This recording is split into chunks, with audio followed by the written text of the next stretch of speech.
Eh bien salut les amis, c'est Thibaut, j'espère que vous allez tous très bien. Aujourd'hui je vous retrouve pour une nouvelle recette. La Saint-Valentin avance à grands pas. Nous allons donc aujourd'hui réaliser une recette pour la Saint-Valentin. Ce que je vous propose aujourd'hui de réaliser, c'est tout simplement un gâteau en forme de cœur. Donc j'ai ici un moule pour ma part en inox. Si vous avez des moules en silicone, ça fonctionnera aussi, vous prenez vraiment le moule que vous voulez. Nous allons réaliser un entremets avec un biscuit au pistache, avec une mousse fraise et une gelée de fraises au milieu. Nous viendrons ensuite le floquer, ou alors si vous avez envie de réaliser un glaçage, vous pouvez tout à fait réaliser un glaçage, ça c'est à vous de voir. Et ensuite on le décorera ensemble, vous allez voir. Je vous montre tout ça aujourd'hui dans cette vidéo. Je vous propose aussi de vous abonner à mes réseaux sociaux si ce n'est pas déjà fait, à Facebook, Instagram et à bien évidemment YouTube. N'hésitez pas aussi à laisser un petit pouce bleu en bas et à mettre la petite cloche pour activer les notifications, ça m'aide énormément que vous vous abonniez tout simplement pour soutenir mon travail. Sur ce, c'est parti avec les ingrédients. Ici nos ingrédients pour réaliser notre recette.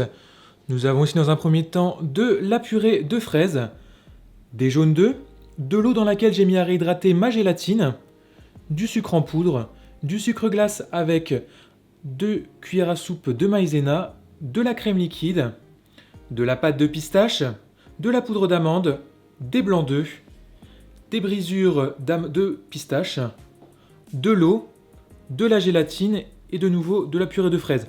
Ne vous inquiétez pas, dans tous les cas de figure, vous retrouverez le détail de tous les ingrédients classés par ordre dans la description. J'ai dans un premier temps monté mes blancs neige avec mon sucre. Je vais maintenant les réserver de côté. Dans un autre récipient, je vais mettre notre poudre d'amande, notre sucre glace ainsi que notre maïzena, nos pistaches, avec notre pâte de pistache, et je vais mélanger tout ça pour obtenir une préparation homogène.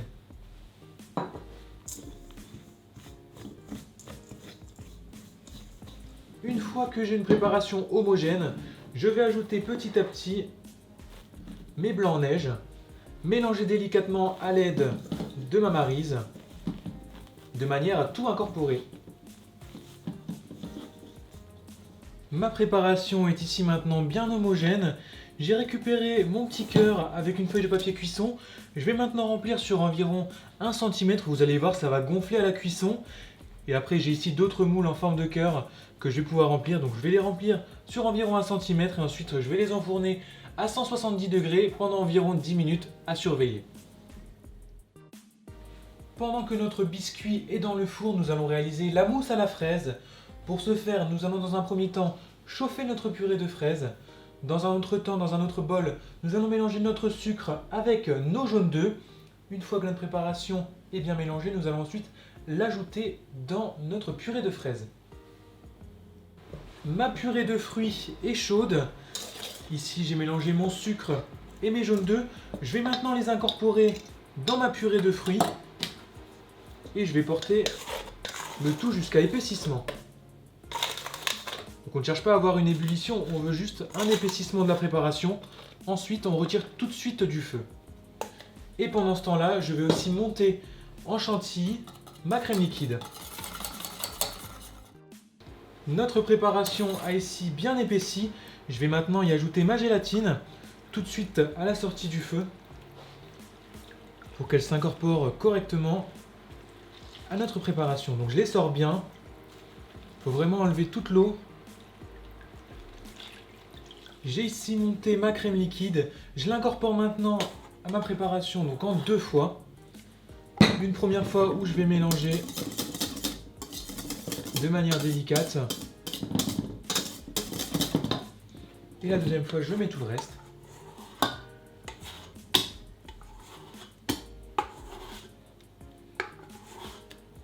Et je mélange à nouveau. Mon biscuit est cuit, je l'ai démoulé, j'ai ensuite replacé mon moule. Je vais maintenant mettre un petit peu de ma mousse, donc elle est encore liquide, ici je la prends à la louche. Si la vôtre est un peu plus dure, n'hésitez pas à la prendre avec une poche à douille. Je vais maintenant remplir ici un tiers de mon moule, la mettre au congélateur pour laisser bien durcir. Et pendant ce temps-là, nous allons réaliser notre gelée de fraises. Pour réaliser notre gelée de fraises, rien de plus simple, j'ai ici de la pulpe de fraise avec de l'eau, ma gélatine ici qui est en train d'être réhydratée. Je vais chauffer à feu doux jusqu'à ébullition mon mélange et ensuite hors du feu j'ajouterai la gélatine, je mélange et je laisse refroidir. Mon mélange a été à ébullition, j'y ajoute maintenant ma gélatine, ça sent vraiment super bon et je vais mélanger à l'aide de ma spatule pour obtenir une préparation homogène. Je laisse refroidir de côté un petit peu pour qu'elle soit tiède. Une fois tiède, nous allons la verser sur notre mousse à la fraise qui est déjà au congélateur. Ma mousse ici a commencé à bien prendre. J'ai récupéré ma gelée de fraise qui est bien refroidie. Nous allons maintenant la mettre dessus. Donc on en met une fine couche, beaucoup moins épaisse que notre mousse. Voilà, on en met une fine couche, je remets le tout au congélateur. Une fois qu'elle est dure, nous remettrons de la mousse à la fraise sur le dessus avant de venir y appliquer un glaçage ou un flocage. Mon gâteau est maintenant congelé, je l'ai démoulé avec un chalumeau autour de mon cercle et ça s'est démoulé tout seul. Je vais maintenant le floquer avec une bombe de spray velours rouge et on se retrouve juste après pour la décoration. Et voilà, une fois floqué, j'ai décoré mon gâteau avec ici pour ma part un love en chocolat blanc et puis ensuite des petites amandes caramélisées avec une petite touche de feuilles d'or. J'ai mis des petits pétales de rose, une petite fourchette et maintenant il ne me reste plus qu'à prendre une jolie photo. Et bien voilà les amis, la recette est terminée. J'espère que cette recette de Saint-Valentin vous aura plu. Bien que vous n'êtes pas obligé d'être à Saint-Valentin pour faire cette recette. Si vous voulez, vous pouvez le faire dans un moule rond, dans un cercle, dans un moule carré. C'est carré. T'as compris la blague? Carré, c'est carré. Enfin bref, vous pouvez le faire dans un moule carré, dans tous les moules que vous souhaitez. Ça marchera tout aussi bien. Pas besoin d'attendre la Saint-Valentin pour faire cette recette.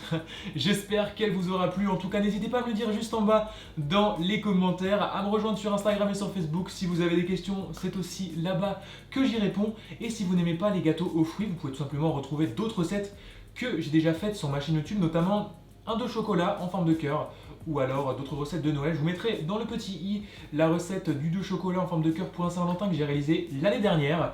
Et puis sinon, vous pouvez vous balader sur ma chaîne YouTube, il y a plein de recettes avec d'autres fruits, de l'amande, de la passion, du chocolat, du praliné. Vous pouvez tout adapter en forme de cœur, vous pouvez tout adapter pour un Saint-Valentin, à vous de voir. Amusez-vous, profitez justement de cette période pour pourquoi pas tester de nouvelles recettes. Bon, si elles sont pas bonnes, ne les faites pas goûter parce que vous risquez d'avoir quelques petits ennuis. Mais sinon, n'hésitez pas à vous amuser, à vous éclater. Créer de nouvelles recettes et puis envoyez-moi tout ça si vous voulez sur Instagram et sur Facebook. Je me ferai un plaisir de pouvoir les voir et puis de vous les repartager aussi sur Instagram. Je vous souhaite à tous une excellente journée ou soirée si vous regardez cette vidéo le soir. Et moi je vous retrouve très prochainement pour une prochaine vidéo. C'était Thibaut. Salut!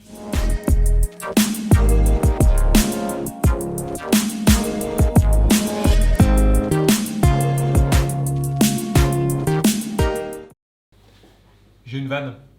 Qu'est-ce qui est jaune et qui attend? Mettez dans les commentaires ce que vous en pensez. Vous avez 2 secondes. 1, 2. C'est tout simplement un jaune d'œuf qui attend d'être préparé. Voilà. Merci pour cette blague ounette. Cette blagounette.